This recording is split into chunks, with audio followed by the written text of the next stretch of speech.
What's up, everybody? Welcome to podcast now. I'm Alex, and this video, I wanted to do a little dual video here. I wanted originally to talk about this small little Wolverine thing, and then there was obviously the PS6 talk of the day, and I thought, well, they're both PlayStation related. Let's throw it together. Maybe let's make it kind of a legitimate podcast, live up to my own name. Okay, so we'll just start with Wolverine. If you want to skip ahead, go to the PlayStation 6 part of things, be my guest. In terms of the Wolverine, very short but sweet. Tom Henderson, right, had talked about the state of play. Hopefully it's another day closer than it was yesterday. He said he was reached out to by playtesters, though, and there's a line going around, so I want to read that line for you. So he said, from a few playtesters that I've been speaking to, they think that the game looks fantastic, so that's good news. And I mean, look, ultimately, that probably doesn't deserve a solo video, in and of itself, but is that good news? It is. I think we're in such an interesting spot with Wolverine where we'll take that any day, right? And it's like, I don't know what that says about us or really what that says about the game and the status, because is that the biggest deal? You would hope that playtesters do like the game. But you know what? Playtesters are there to call it out and to fix things and to figure stuff out.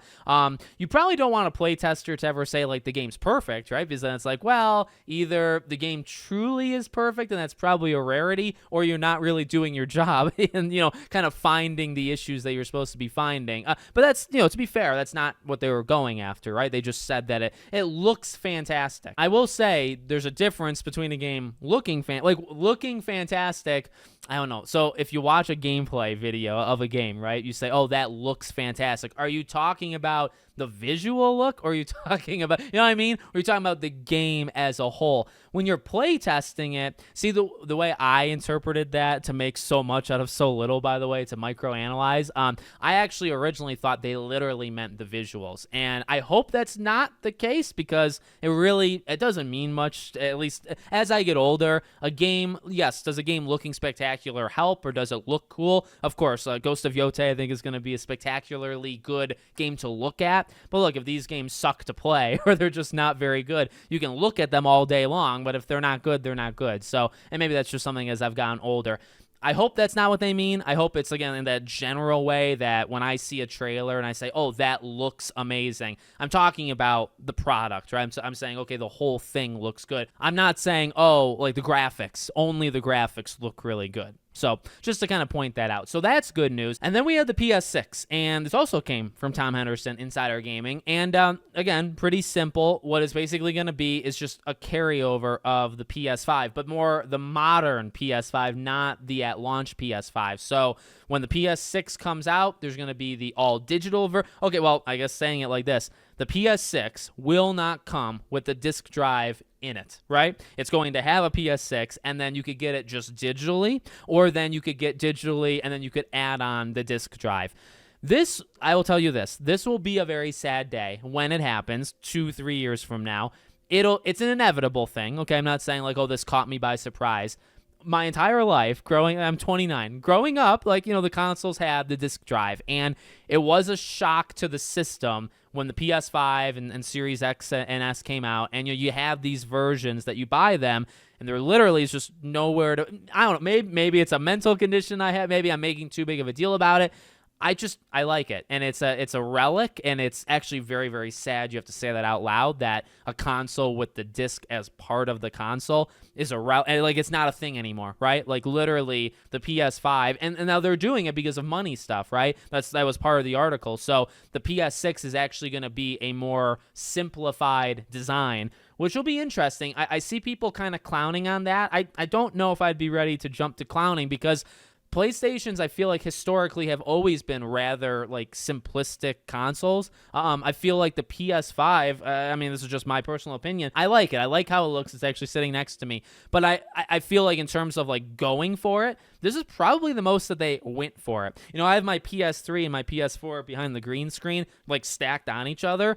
I mean, when you put them like that, I actually have my PS2 somewhere in this house as well.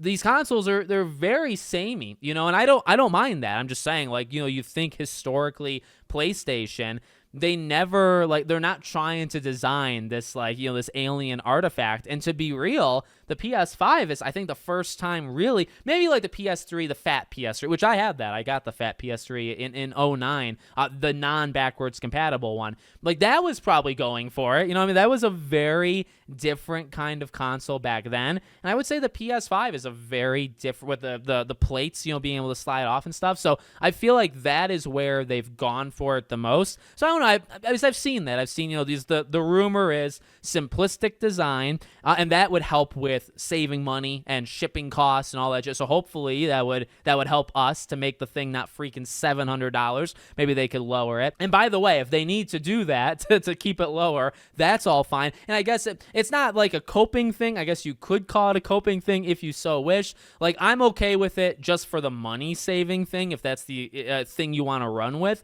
But also, like, I'm just cool with it in general. Like, I don't need the thing to look like an alien spaceship. I like it. I like what it looks like, but I will take, if they want to go back to literally something that very much looks like the PS1 through PS4, I am totally fine with that. And then the disc drive, going back to that, like, that will be sad. It just will. I've always had, and the PS5, I wanted the one with the disc. We got the Series X with the disc. It was something that I was pretty like, okay, when we get it, we're going to get the one with the disc. So I'm happy that happened. And look, I'm happy they're keeping the like, here's the thing. As long as it never goes fully digital, that's the, like, you can't make a console where you can't have that portable disc drive thing. Like, it's got to be compatible with it. Now, I mean, that's more money. I guess that's the one thing. Like, okay, maybe the PS6 won't be as expensive as we think it will be, but now for like the physical game preservationist within me, I don't even know how much it is. I mean, maybe other people would. I've never actually looked on Amazon. So like $100, $50. I mean, now it's that extra accessory. So now, the controllers that are $75 nowadays, right? So now you need the controllers. Maybe there's like the cool limited edition one. But now, as an accessory to the console, you need the thing to play, play the disc. At least play the disc. Maybe not necessarily, you could say, play the game, because the console can play digital games, right? So, I mean, look, it's the inevitable future. Again, like I said, as long as they never get rid of the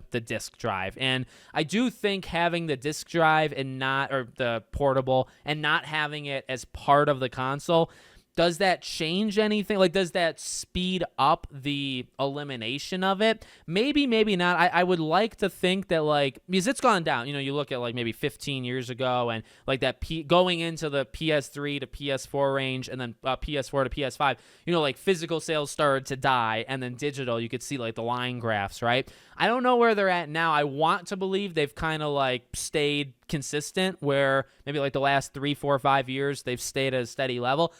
I would like to assume that. I don't know that. And I guess why I'm saying that is, like, I hope it just doesn't take another drop, right? Where, okay, well, now having the disc drive be separate, now even less people will do it. So now every game is going to go on freaking limited run or something, right? Like, no game is just going to go out on Amazon or Walmart and stuff like that. I don't want that to happen. And it slowly is. It slowly is happening. I would like to extend that life as long as possible. Like, maybe one more generation, like the PS6 gen, right? That's pretty much all I have to say about that part. So let me know what you guys think in the comments. Make sure, as always, you're subscribed to the channel, bell icon turned on, and hope to see you all on the next one.